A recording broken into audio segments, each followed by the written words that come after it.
So guys, आज हम जिस मूवी को देखने वाले हैं उसका नाम है क्रिप्टो बॉय, जिसमें हमें क्रिप्टो करेंसी के दुनिया का वो रूप देखने को मिलता है जिसको दुनिया वाले पैसों के लालच में सच मानना ही नहीं चाहते। लेकिन दोस्तों, इससे पहले कि हम इस इंटरेस्टिंग मूवी को शुरू करें, आप प्लीज इस चैनल को सब्सक्राइब जरूर कर लें, क्योंकि हम ऐसे अनोखे मूवीज अक्सर आप तक लाते रहते हैं।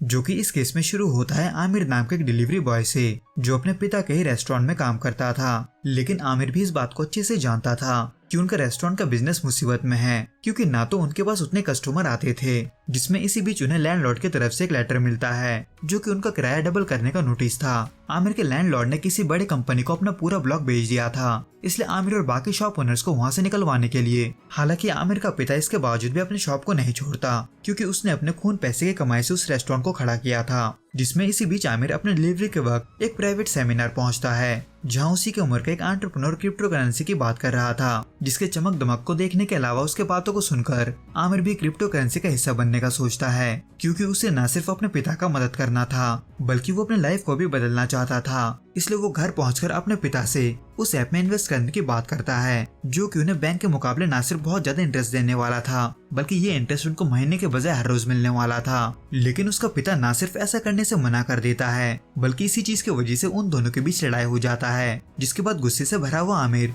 डिलीवरी बॉय का काम छोड़कर जॉब के तलाश में क्रिप्टो कैपिटल पहुंचता है, उसी एंटरप्रेन्योर से मिलने जो क्रिप्टो करेंसी को लेकर स्पीच दे रहा था। पर अब जब आमिर कोई इन्वेस्टर नहीं था, तो ऐसे में उस एंटरप्रेन्योर यानी कि रॉय को उस पर कोई इंटरेस्ट नहीं होता, जो कि चल ही रहा था कि तभी आमिर एक ऐसे इन्वेस्टर को देखता है जो उनके ऐप में इन्वेस्ट नहीं करना चाहता था। इसलिए इसी मौके का फायदा उठाते हुए आमिर रॉय के सामने अपने बातों से उस इन्वेस्टर को रॉय के ऐप में इन्वेस्ट करने के लिए मना लेता है, जो कि न सिर्फ आमिर को वहां पर जॉब दिलाने के लिए काफी था, बल्कि रॉय आमिर के स्किल से खुश होकर उसे कमीशन तक देता है, जो कि उसके रेस्टोरेंट का 1 महीने का किराया था। यानी कि इतने जल्दी इतना पैसा कमाकर आमिर को ये यकीन हो गया था कि उसका फैसला सही है, इसलिए वो उन पैसों के साथ इस चीज को साबित करने अपने पिता के पास जाता है। लेकिन उसका पिता उन पैसों को हाथ तक नहीं लगाता, बल्कि वो हर दिन अपने रेस्टोरेंट को संभालने के साथ साथ डिलीवरी का भी काम संभालता है, जो कि मुश्किल तो था, लेकिन ये सब आमिर के पिता के लिए और भी मुश्किल तब बन जाता है जब उसे किसी भी बैंक की तरफ से लोन नहीं मिलता, क्योंकि वो उन पैसों को लेकर अपने रेस्टोरेंट को रेनोवेट करने की सोच रहा था ताकि कस्टमर्स की संख्या बढ़ सके।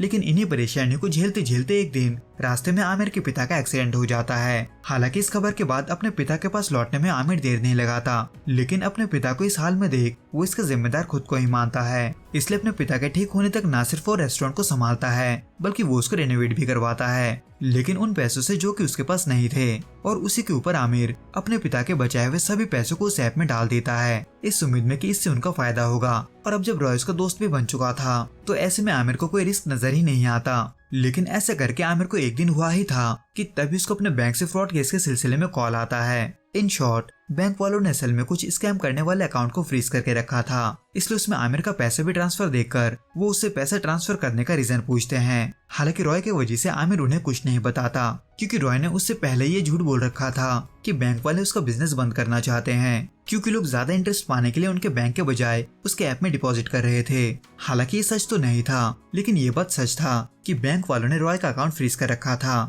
यानी कि वही अकाउंट जिसमें सभी लोगों ने अपना पैसा ट्रांसफर किया था, जिसकी वजह से कई लोग अपना पैसा विड्रॉल नहीं कर पाते, जिनमें से एक वो बंदा भी था जिसको कुछ दिनों पहले आमिर ने इन्वेस्ट करने के लिए कन्विंस किया था। हालांकि वो बंदा तो वहाँ सबको पीटकर अपना पैसा जबरदस्ती वापस ले जाता है। लेकिन इन सबको देखकर अब आमिर भी अंदर से डरने लगा था, क्योंकि न सिर्फ उसने कई लोगों को रॉय के ऐप में इन्वेस्ट करने के लिए कन्विंस किया था, बल्कि उसका खुद का पैसा भी फंस चुका था, वही पैसा जो कि आमिर के पिता ने उसके पढ़ाई के लिए बचा कर रखा था। इसलिए आमिर रॉय से बात करने उसके घर जाता है, लेकिन उसके घर में कोई नहीं होता। जो कि हुआ ही था कि उसी शाम आमिर को एक न्यूज मिलता है जिसमें रॉय को फ्रॉड बताया जा रहा था। इसलिए डर के मारे आमिर अपने पैसे को विड्रॉल करने की कोशिश करता है, लेकिन वो कई बार कोशिश करने के बावजूद भी नहीं कर पाता, जिससे आमिर परेशान था ही कि तभी उसका पिता भी हॉस्पिटल से रिकवर होकर घर लौट आता है। पर आमिर को ये नहीं पता होता कि आखिर वो इन सब के बारे में अपने पिता को बताएगा कैसे, जिसको लेकर वो सोच में पड़ा ही था कि तभी उसके घर पुलिस आ जाती है, जहाँ उसे न सिर्फ रॉय के स्कैम के बारे में पता चलता है, बल्कि ये भी कि रॉय उसे एक म्यूल की तरह यूज कर रहा था, यानी कि रॉय उन सभी पैसों को अब्रॉड ट्रांसफर करने के लिए आमिर का इस्तेमाल कर रहा था। इस तरह से ताकि उसे कोई ट्रेस न कर पाए।